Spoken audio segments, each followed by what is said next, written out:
Hello, I'm Tim Harris. This is Julie Harris, and this is Real Estate Coaching Radio. That's right. So make sure that you hit the subscribe button so you won't miss any future episodes. Thanks again for popping by. Hit that like button, and don't forget to leave your comments and questions so we can get right back with you. We will. Thank you for continuing to make our podcast, Real Estate Coaching Radio, the #1 listened to podcast for real estate professionals in at least the United States. And let us know what you think about this video. Leave your comments below. Thank you.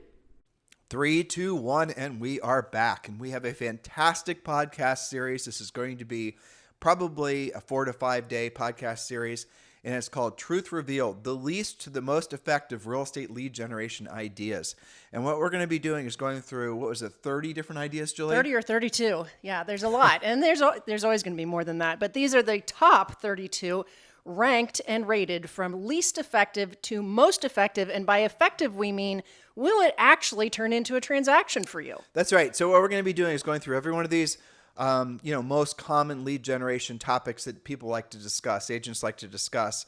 And we're going to be expressing our opinions on it, obviously, but we're going to be sharing with you what it costs, how long it takes, what the results should be, all the rest of it. So this is going to be a great source of information for you when you're building your own real estate lead generation wheel. And let me explain that. It's a very simple concept. Here's the lead generation wheel you should start by the way, if you're taking notes, as many of you use this podcast for training your team or your brokerage, start out by drawing a circle, and assuming you're using a 8.5 by 11 piece of paper or an iPad or whatever, draw a relatively large circle.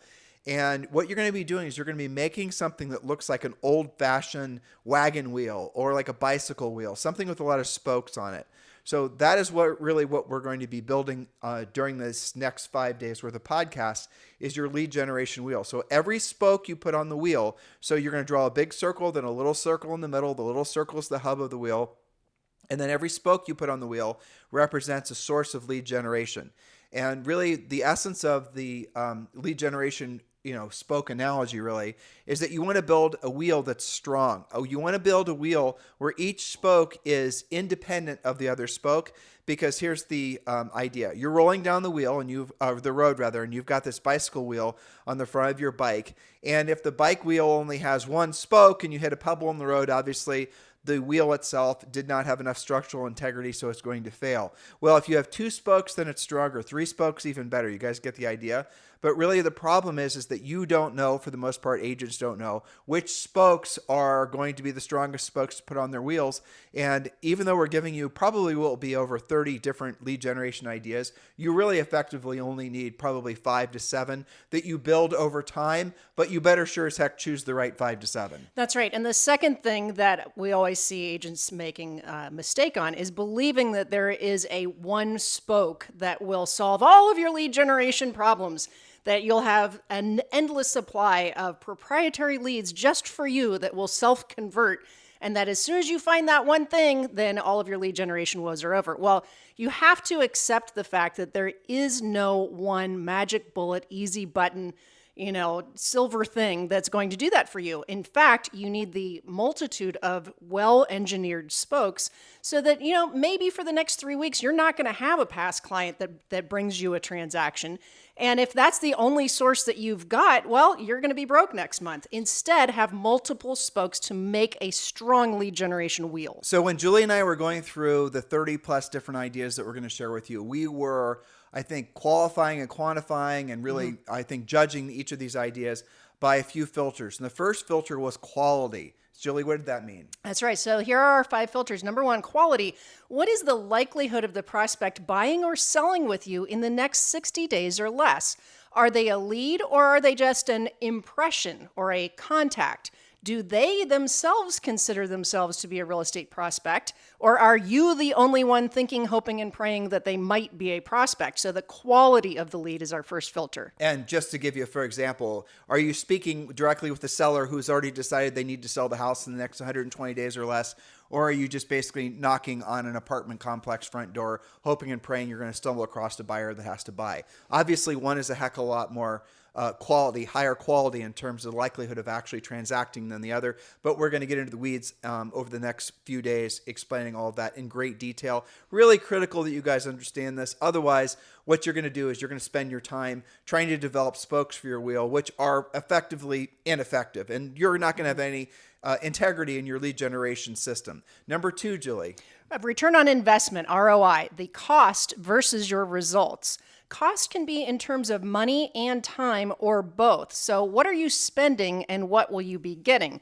Again, to your previous point, not all spokes are created equally. So these are our filters that will help, that we're sharing with you to help you understand why that is. Why are some of them rated higher than others? And number 3, is the source of business or the spoke in your lead generation wheel duplicatable? Can you control the results, or is it just completely random? Point number 3, or filter number 3, is the time that it takes to see the results, the level of commitment and consistency required. There are certain things we'll talk about that takes more consistency and more commitment than you probably think. Filter 4 is really what are the skills necessary to make the spoke work? And that's something we're going to focus in on a lot. By the way, I've got great news for you before Julie says filter number 5. The things that work the best, and you're going to be learning about these on day number 5, are the things that cost you the least in terms of actual money. I know that's kind of a cliffhanger, isn't it? Spoiler alert. Oh, what are they talking about? Well, but that is the bottom line. And it is true. kind of funny. The things that cost the most have a tendency to be the least effective, and least effective in terms of actually generating any closable transactions for you. So filter number 5, Julie Harris. Filter number 5, does the source give you buyer or seller leads? Seller leads are far more valuable than buyer leads. We have done many dedicated podcasts on the value of seller leads, of listings versus buyers. And I'm sure that's going to come up repetitively in our presentation here. Now, please forgive us as we're going through these points. We're only going to give you an overview of these points. And if you want a lot more drill down information, obviously your next move is going to be join Premier Coaching. There's a link in the show description where you can just click and join right now for free, or you can just text the word Premier to 47372. And when you do, you're going to get instant access to the first level Premier Coaching 100% for free. And yes, that does include a daily semi-private coaching call. So do the smart thing now and text the word Premier to 47372, or you can of course just go to premiercoaching.com. All right, here we go. Now we're going to go from the least effective to the most, and we are very tempted to do it the opposite direction, but we're going to do it because it was actually a hell of a lot harder to do it this way, right? Because Took us quite a bit of time. Well, it's because many of these things we know are, without. Well, they're tempting, but they're not necessarily effective. Yeah, but this is some of these things we're going to be getting to, especially today and tomorrow, are the least effective things, but the things that unfortunately agents think are the most effective. And so as we go through some of these points, we're going to give you the real drill down, no bullshit reason why these are the least effective. It's going to be up to you to really use your own brain to think about why we're saying what we're saying. And I think it's going to become very self-evident that really at the end of the day, the most distance between you and the decision-making consumer, in terms of the most steps or time necessary or even skill necessary, oftentimes will result in you having essentially no results. So as we're going through these points, I want you to really think about what we're talking about, and we'll backfill. But again, we've only got you guys for 20 or 30 minutes today, so we're going to go through these points as much as we can. If you want more drill down information, you want to create your own lead generation wheel with a coach, obviously, just join Premier Coaching. Text the word Premier to 47372. Or just go to premiercoaching.com. All right, Julie, point number 31, the least effective source of lead generation in 2023 and probably forever going forward. Indeed, and this may surprise some of you. The least effective, number 31, the very bottom of the list. That's right, distressed property. Otherwise known as 3 categories going to distressed, notice of default, short sales, and REOs. It is currently ineffective simply because there is very little of this opportunity. Coaches call this fishing in a lake with no fish. Currently, less than 1% of mortgages, and I re-researched that this morning just to make absolutely certain, fewer than 1% of mortgages are distressed, keeping in mind that only 50% of homeowners even have a mortgage. So if you don't have a mortgage, you can't be distressed, can you? We'll drill down on that. So of all the homes in the United States, 50% are owned with no mortgage. The other 50% that have a mortgage have on average 50% or something like that equity in their homes. So I want you, again, use your own brains. This is completely 100% different than it was back during 2007, 2008, 2009. Julie and I were coaching then. We were training agents how to do distressed real estate then. So trust me when I tell you we have nothing against distressed property. We just want you to know not to waste your time in 99% of the markets around the country trying to pursue it. We've seen a lot of people bubble up, and real estate people are trying to sell you guys the idea that there's going to be a big tsunami of distressed real estate. For someone to say that, they either have to be blissfully ignorant or just straight up lying to you about what's actually happening in the market. Now, you can do your own research. There are a few markets or segments of markets that do have a bit more distressed opportunity, but even then it's going to be a micro percentage. Now, I made a note here. Sometimes, and I see this from our coaches, I see this on what you guys post for your coaching sessions, sometimes you'll have a buyer prospect that will ask you to find them a foreclosure or to look for distressed property for them. You have to ask why. You've got to dig deeper. Are they just looking for a deal? Probably they are. The only percent of homeowners that have any likelihood of something they didn't do some sort of big refinance to pull their equity out are going to be people that bought in the first 6 months of 2022. Those are the people that are most likely going to be even with their mortgage. In other words, if they were to sell, they'd probably lose money. But I'll tell you what the cure for that is. They can hold the house for another year. They can rent the house. And because of the inflation rate right now, they're going to be essentially, inflation's going to dig themselves. It's going to dig them out of the hole, and they're going to have equity in the property. So the likelihood, unless there's a enormous increase in unemployment, that would be the only thing that would make this wrong. But the likelihood that there's going to be any kind of, radical increase in distressed real estate is as close to zero to, enough that we are telling you guys now it's the least effective form of lead generation right now, because the opportunity is just simply isn't there. If that were to change, then obviously we're going to change our advice to you. Hopefully that's clear to everyone. Julie, number 30. Yes, second to the bottom of the list, buying buyer leads in any way that is both expensive and ineffective. For example, Zillow leads. But remember, buyer leads are not hard to find. Why would you ever pay for them? So in your mind, think, are those leads qualified, motivated, and yours exclusively? No, you have no reason to believe any of that is true. And yet you're paying for it. Now, let me just give you guys some color on this. If you're a Zillow Flex agent and they're pre-qualifying your leads, then the buyer leads themselves are going to be better quality. But remember the filters we gave you guys. Most effective, least effective, but it also, we're figuring in the cost of the lead. So just to really drive this point home, a Zillow lead, that if you guys are Flex agents, you know that you're paying, 35, 40% referral fees on those buyer leads. And you know that those buyer leads are, even at that, are not that consistent. We've got people that we've, frankly, our coaching clients that were wanting to stop buying buyer leads from Zillow, had become dependent on buying buyer leads at Zillow, wanted to break free of that dependence. And we had to help them understand the importance of doing it urgently by showing them what their average cost of buyer lead was. Now, I want you to understand something.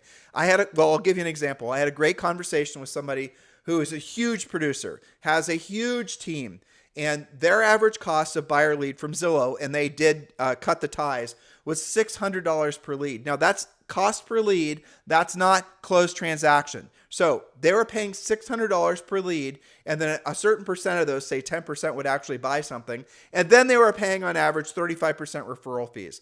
So, and I know the math is slightly different if you're a Flex agent, but at the end of the day, we're factoring in least effective to most effective, and we're obviously factoring the actual cost of the lead and also the probability of you closing a transaction. And Julie's point that I hope all of you were really crystal clear about, buyer leads are plentiful no matter what direction the market is going, no matter what interest rates are.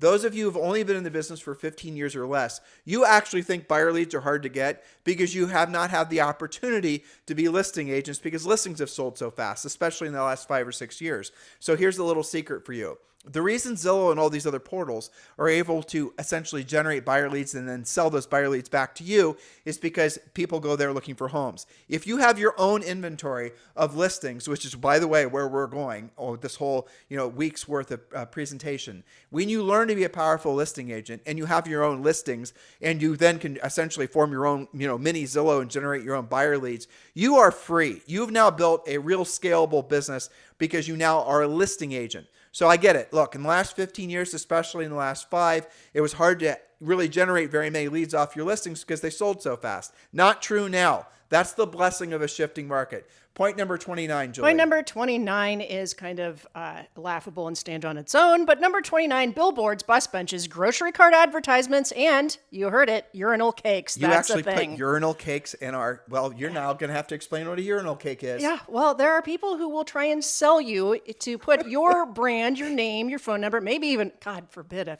QR code, can you imagine, on a urinal cake, so that somebody goes to a restaurant bathroom and pees on your logo. How in the world is that possibly effective? I kind of put all this into the same category as a diapery baby butt in the grocery cart on your sign. So today's presentation is obviously taking a bit of a murky pivot, but the reality of it is, the reality of it is these are the types of things that you guys are believing are going to generate leads for you. Urinal cakes being something that, yes, is sold to agents, but really at the end of the day is something that you should all be laughing at and maybe feeling sorry for if you're listening to us right now and you happen to be in a men's bathroom at the urinal and looking down, and you guys get the whole point here at looking at the urinal cake.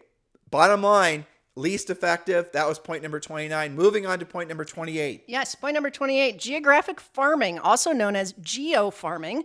Now, this is very expensive both in time and money, and it's also highly ineffective. This has been around long enough and tested by enough agents all up and down the experience scale that we know for sure it is highly ineffective and also very expensive. So examples of this would be Every Door Direct, SmartZip, anything that says that they are analytics-based mailing to theoretically motivated homeowners. Now, note to self, because this is their whole USP. Just because someone has lived there for 25 years in the house and it's paid off does not automatically mean that they are ready to sell. Could they even buy the home that they're already in today's prices? So the analytics, although it's kind of compelling at first blush, it really doesn't make that much sense. You might as well be doing cold everything at that point. Well, so again, understand that Julie is now obviously focusing in on geo-farming, and that's where you guys are paying just to direct mail to the people in a particular geographic area that some sort of fancy AI algorithm has decided are going to be the most likely to sell. Well, in that same bucket of really ineffective is going to be overall farming. And farming is the same idea. You're just mailing out postcards to the same people every single month or whatever, hoping that they're going to change their mind. That's, again, something that's been tried and tested over the ages. Now, I will give you an example where it does work, just so we're covering our bases.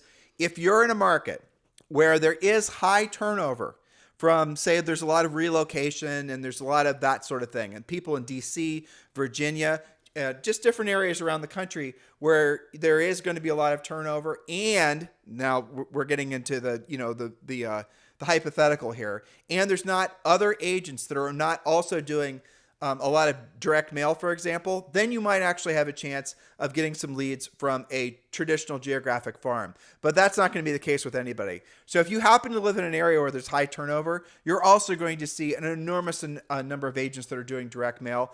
And so the whole thing with direct mail is you have to have mailed somebody something on the exact day they were thinking about moving or doing any kind of real estate transaction. Otherwise, it just becomes trash. And that's really how the geo-marketers, or even just the guys that are trying to sell you the idea of doing farming, they actually will tell you that to their credit. They'll say your whole mission is to mail out a bunch of things to a bunch of people that aren't interested in doing business with you, that hopefully one day you're going to, It's the luck of the draw. Basically. Exactly. They actually joke about it. They call it the spray and pray. I don't know if you've heard that before. Yeah, spray the neighborhood with all of your stuff and pray that somebody's ready to move today. Not exactly a great plan. But again, going back to our filters, I want you to think about that. You can mail out, again, this is going back to, and the farming idea has been around forever, like since the 1950s, by the way. But in a lot of brokerages, they would have so many agents, and they'd split an area, a city up, and they'd say, Bob, this is your particular geographic boundary, and you're supposed to go in there and mail them things. And that's where all this comes from. Just sort of antiquated thinking, frankly. But really, at the end of the day, the whole geographic farming thing, when it doesn't work and you call the geographic farming or even the geo-farming place and complain that it isn't working, what they're going to do is tell you that you have not been doing it for long enough and you just need to spend more money. And over the last 20 years that Julie and I have been real estate coaches, that's one of the things that I find to be the most, honestly, it pisses me off. One of the things that really makes me the most really disenfranchised Sure. with a lot of the people selling stuff to real estate agents. It's just the bold-faced lie. Well, that's their objection handler. You have to spend more frequently, a larger number of pieces going out for more time. Exactly. And here you are, an agent who's struggling to make ends meet, who's being told to do the wrong thing and being told that the wrong thing might one day actually generate a transaction. All the while, they're spending all their money and they're spending all their time hoping and praying that this thing that really never works will one day work for them magically. And again, geographic farming in the right situation, in the right market, all these stars aligning actually can be effective, but the probability of it being effective based on our own coaching experience is so low that it actually won number 28 of the least effective things you can be doing. Moving on to 27. All right, this one's for you. Number 27, Facebook and or pay-per-click using Facebook. Can you speak to that a little bit? It's the same idea. You're essentially trying to market to people that are in your Facebook group, and you're hoping and praying that it's just like geographic farming online. That's the best way of describing what a lot of Facebook advertising is.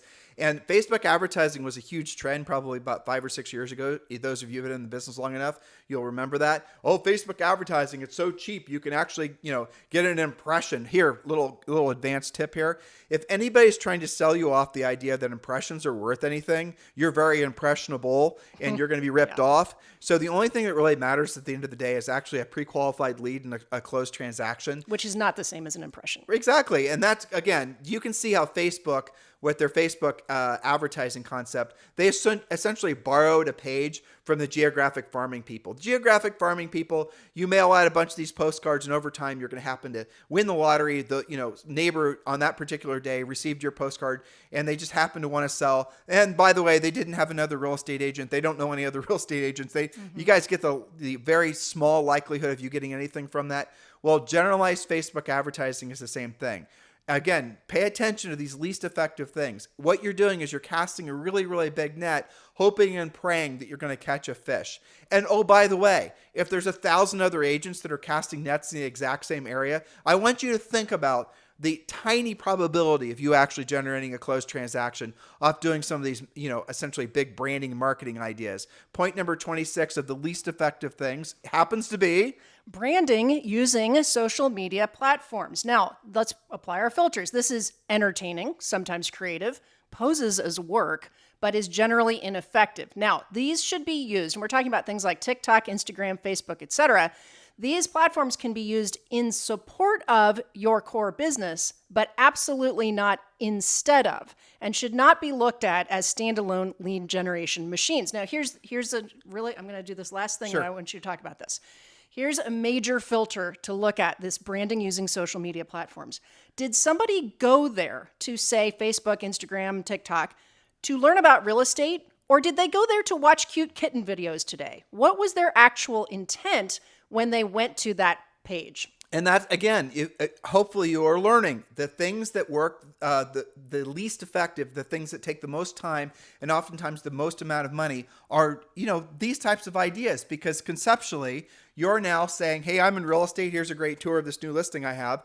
And you're plastering it on your Facebook page, your TikTok page, or your whatever. And you're hoping one of the people that follows you is actually going to find wherever the heck it is that you're talking about interesting. They aren't going to Facebook, let's say, for example, one of your friends isn't going to Facebook thinking about transacting. You're playing the lottery. You're hoping and praying that you're going to put up a post on a particular day that one of your 5,000 followers is going to want to, then somehow magically, because the Facebook algorithm is going to decide to show to that person. You guys get all the probabilities are working against you. Essentially the reality of it is that the probability of anybody seeing your message on an exact day that they're thinking about doing a transaction is so small, and it's not even worth doing. And that's unfortunately the truth. Now, and that's like the first phase. Okay, so let's say that you are super lucky and they're like really digging whatever you just posted. The next assumption is that they are both motivated and qualified and only going to work with you. I mean, there's layers and layers and layers of it not being effective. Now, Julie did say something, and this is where social comes in. We do believe in social media. We are advocates of it. We use it. Many of you found us on Instagram. Use it every day. We do. We use it every day. I just put up a picture of Here's clickbait. I'm about to throw out some clickbait. I just put a picture up of Julie Harris and Ricky Martin on our Instagram page. That's funny. Where Ricky Martin is coaching me on how to take a picture. Yes. That's what he was doing. Okay, so loosely related to coaching, but is one of you going to sign up for coaching because you saw me with Ricky Martin? I don't know, maybe, but that's not our leading thought. Well, so the social media nowadays is used to, so there's passive lead generation and there's proactive lead generation, right? So your passive lead generation are all the things we've talked about so far. Passive is where you're putting something out there, hoping to get something back. You're hoping and praying that someone's going to respond to your TikTok video or whatever, right? Speculating. Now, the social comes in, where it's very powerful, and really in this day and age, the platforms that you should be focusing on, and we're going to talk about this, well, we can mention it now. If you have to choose one or two platforms to really focus on, it's going to be YouTube primarily, followed by really everything else. I would go, depending on your demographic, the age of your average consumer, it has to be YouTube first. And I will explain more in a subsequent point as to why. Well, here it is. YouTube is the second largest search engine obviously following Google. So if you're looking for a powerful way to get searched and discovered, YouTube is definitely going to be there. But does that replace having direct conversations with people who are already decided that they want to do a real estate transaction? Absolutely not. So there's passive lead generation and there's proactive lead generation. Your passive lead generation techniques, this social media, is there to reinforce the proactive lead generation. You can do proactive lead generation at a very high level and get great results without doing any of the passive, but it's almost impossible to get any sort of real meaningful results from doing passive lead generation without doing the proactive. You guys get it? So you can once you learn how to be a proactive lead generator, if you never really want to get good at social or any of the online stuff, you're going to be right as rain in real estate. Maybe not true in other businesses, but certainly in real estate. But if you do it the other way, most likely you're not going to survive long in real estate. Now, I want to also warn you against something else. And I know this is very normal in real estate circles to believe that you have to be famous on social to be successful in real estate. I want you to logically tell me why that's not true. I want you to actually in your own brain think why that's not true. I want you to ask yourself, when was the last time you hired a service professional for yourself because they had a big Instagram page? Now, here's how a lot of real estate people defend what they do online. They will say, well, I got a bunch of leads. I watched something the other day, an agent. She was very well spoken, did a great job talking about her social media. And I thought, well, let's see what the spin is. And then she started talking about the number of leads she specifically gets off, I believe it was Instagram. Well, she's talking about leads, and there are mostly buyer leads. So she's getting buyer leads, and I believe the number was like less than 30 for a whole year. And then I thought to myself, and I wasn't doing the interviewing, so I couldn't have asked her the question. I thought to myself, how much time did she spend making those Instagram videos? How much effort did she spend putting in those Instagram videos? What was the average cost per hour? What's her average cost per hour? What's her time worth? And what did she actually get as a result, her return on the investment for all that social media stuff? But again, I want you to understand, we are advocates of social media. In Premier Coaching, we do teach you guys how to do a really great job on YouTube and on some of the other social media platforms. But be clear, when you're building your spokes on your wheel, you want to put the anti-fragile spokes on first in social media and all the passive things that Julie's written for us to share with you guys today. Those are the ones that are the most fragile. And here's another great saying. I don't remember, Julie and I didn't think of this up, but it's a great thing to keep in mind. Never build your mansion on land you don't own. And the concept there is, if you're going to build a business that's going to last the ages, you're going to have to build your lead generation, which is the number one thing. Marketing and advertising is more important than product. Marketing and advertising, ultimately, your ability to generate a lead it's more important than even service.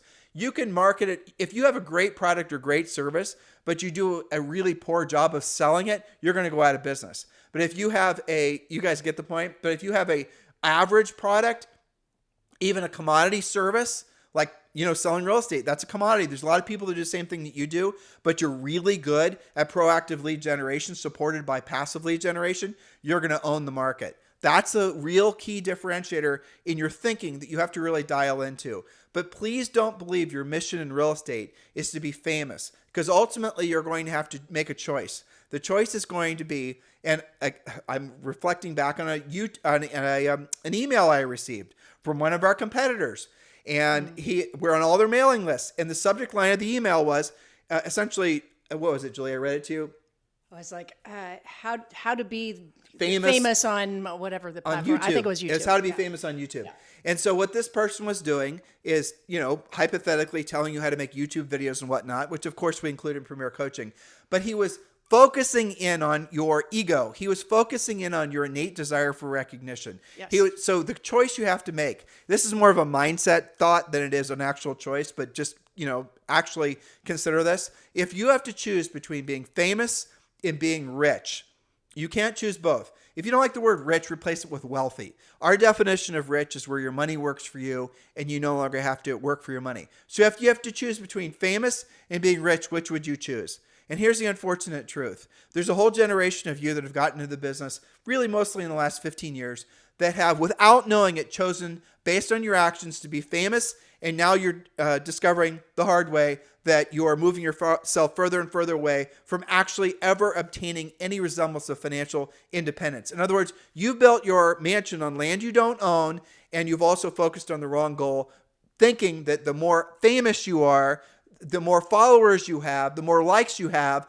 you actually believe that's going to result in more transactions. And many of you are discovering the hard way that that wasn't true. So we're going to go one more today, and then we'll pick up where we left off tomorrow. And this is number 25, least effective to most effective forms of lead generation. Julie. Getting slightly more effective is number 25, cold door knocking. Now, we're not talking about door knocking before open houses or door knocking for sale by owners or expireds. We're talking about flat out cold door knocking.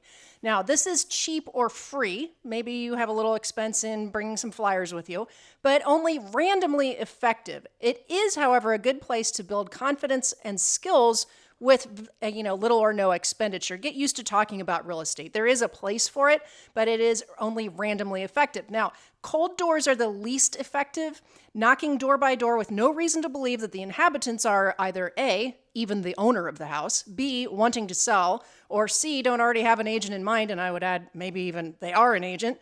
Okay, so that's very random and very cold. Now, if you're going to cold door knock, at least do it in your own neighborhood. Knock prior to open houses, knock with a market report, have something of value. But realize it takes an epic amount of contacts to get results. And it's not that effective. How many conversations can you actually have on an average day? It takes a long time to get results. All of the things that the least effective have real strong common elements, don't they? You're going to ask strangers for the most part right. if they're wanting to buy or sell real estate. In other words, you're hoping and praying. You're playing the real estate leads lottery, hoping you're going to have the winning number. You're going to knock on the winning door, and that person just happens to be ready to hire a realtor. Doesn't have anybody else in mind. You guys get it? So there's another common element to all the least effective things. They require the least amount of skill. Exactly. And they have the least amount of, chance of being overtly rejected. So there's a lot of innate things that are common with the least effective forms of lead generation. The reason that they're the least effective also is that every other agent's going to gravitate towards them because they require the least amount of skill, because they require the least amount of rejection. Yeah, they're conflict free. Exactly. If you have a conversation, it's going to be a pretty easy conversation. But remember our number one filter. Is it actually effective? Is this going to net you an actual transaction? That's right. And this is where agents get stuck in what we call contactitis.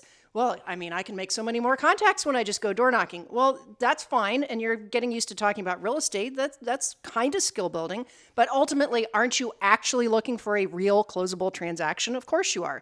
The only reason that this is higher than the ones we previously presented is because at least door knocking, you don't have a lot of expense other than your time. Well, cold door knocking is also a good way. You said it perfectly. It's practice, but it's a great way for agents to get directly in front of people. Yes. And really, you're going to discover as we get into the rest of our list, as we move towards the most effective forms of lead generation, the more you directly contact and communicate person to person, voice to voice with humans, right? Yes. The more effective, in the less expensive that lead source is, but here's the other magic in it. The less competition you're going to have. For sure. The things that are the least effective are the most, the least in it, I'm tripping over my own words, right? The things that are the least effective and most expensive also have the most competition because they require the least amount of skill. And as Julie said, they're the most passive. And they're most passive, right? So we're going to move on to point number 26 tomorrow. In the meantime, your homework from today is share this podcast with other folks. If you're listening to us over on YouTube,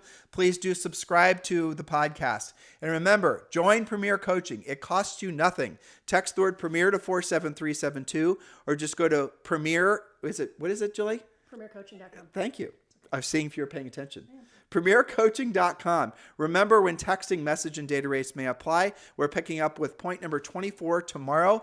Please do tune in. Hopefully you guys are going to love the next 5 or 6 points we share with you tomorrow as much as we loved thinking these through. Hey, I have a question for you. If you have any suggestions for podcast ideas, if you have any, if you want to debate the order in which we put some of these points, let's discuss it. Put it in the comments over on our YouTube page or Instagram, wherever. Let's get the conversation started. Let us know that we're communicating effectively our ideas so that you guys, frankly, can make this year and all the years that follow the most effective, most powerful, and most profitable years of your real estate career. We'll talk with you on the show tomorrow. Hello, thank you for having watched this video. Please remember to subscribe to our YouTube channel.